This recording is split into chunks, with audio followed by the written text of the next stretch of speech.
Hello guys, welcome back to my YouTube channel, Papio Electrical Electronics. Okay guys, pisa na natin. Mayroon akong electrical circuit. Ngayon, mayroon akong LED, 2.0 volt. May battery akong 9 volt. Ngayon, i-connect natin guys. Yan. Ano kaya mangyayari sa LED na yan kung ikinunik natin sa 9 volts na battery? Dahil 2.0 volt, pagkatapos ang ating supply ay 9 volts, ano kayang mangyayari? Mali yan. Masisira ang ating LED. Masisira yan. Mali. Hindi pwedeng i-connect ang 2.0 volts na LED sa 9 volts. Mali yan. Mali. Wrong. X natin yan. Mali yan guys. Ngayon, para hindi masira yung LED na yan, anong ilalagay natin? Lagyan natin ngayon ng resistor. Lagyan natin ng resistor. Ngayon, gagawa tayo ng isang circuit uli. Okay. May baterya tayo 9 volts. Resistor.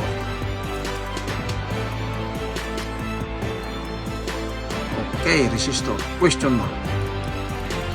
Okay, LED 2.0 volt. Connect natin ngayon. Pagkatapos, computein natin kung anong value ng resistor. Okay.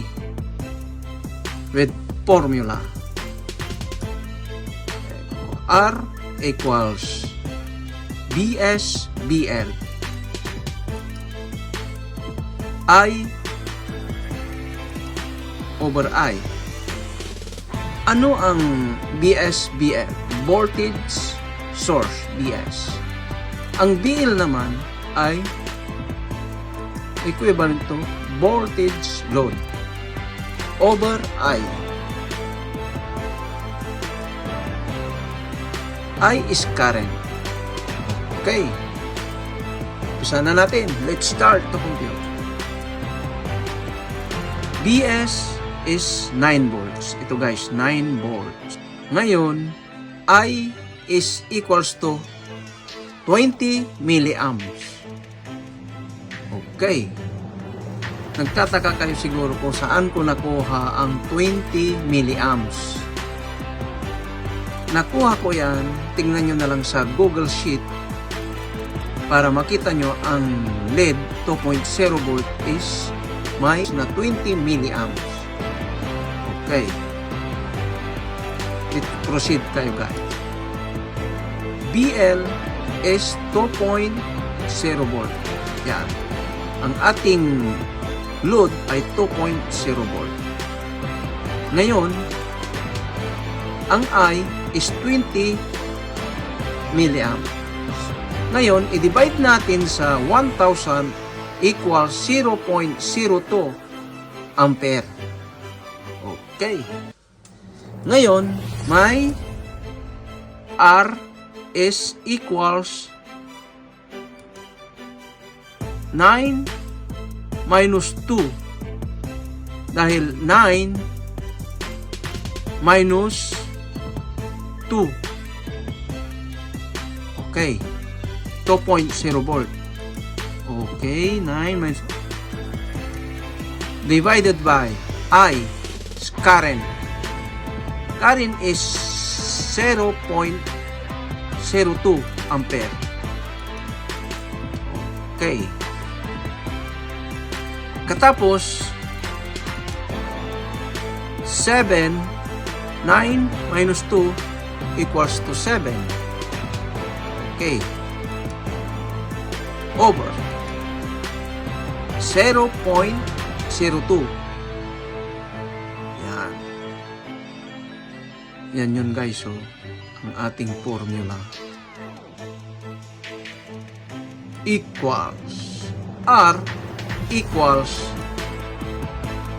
yan ang lalabas na ilalagay natin ng value ng resistor. Ito 350 ohms para hindi masira ang ating LED. I-try natin sa actual guys.